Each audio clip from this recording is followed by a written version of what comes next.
వేసవిలో త్రాగునీటి ఎద్దడిని నివారించేందుకు నారా లోకేష్ యువజన ఫౌండేషన్ జయధ్వని చారిటబుల్ ట్రస్ట్ సంయుక్తంగా చర్యలు చేపట్టారు.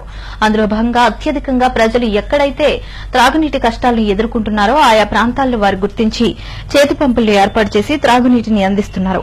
కాకినాడ రూరల్ మండలం తూరంగి గ్రామ శివారు లలిత రైస్ మిల్ రోడ్లో వారు చేతి పంపును ఏర్పాటు చేసి ఫౌండేషన్ ట్రస్ట్ సభ్యులు లక్ష్మి, పులి పద్మాకుమారిలు ప్రారంభించారు.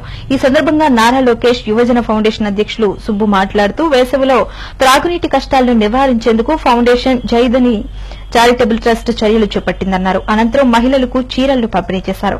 ఈ కార్యక్రమంలో నాయకులు డాక్టర్ కృష్ణమూర్తి, వెంకటేష్, విద్యా ప్రభాకర్, రాంప్రసాద్ తదితరులు పాల్గొన్నారు.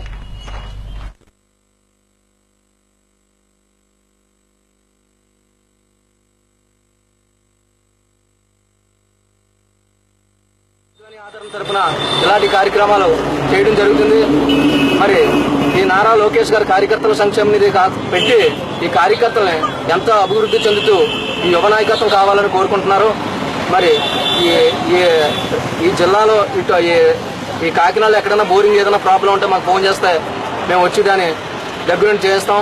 అలాగే కమిషనర్ గారికి ముందు దృష్టితో ఉంచుకుని ఈ జనాలకు వచ్చేది వేసవికాలం కాబట్టి ప్రతి ఒక్కరూ ఒక ఎస్ఆర్ఎంటీ ద్వారానో ఒక ఉమర్ ఆలిస్ ద్వారా ఇలాగ చాలా మంది సప్లై చేయడం జరుగుతుంది. ఇలాగే మా తమ వంతు కూడా ఈ ఫౌండేషన్ తరపున మా కార్యక్రమాలు చేయదలుచుకుని కోరుకుంటున్నాం.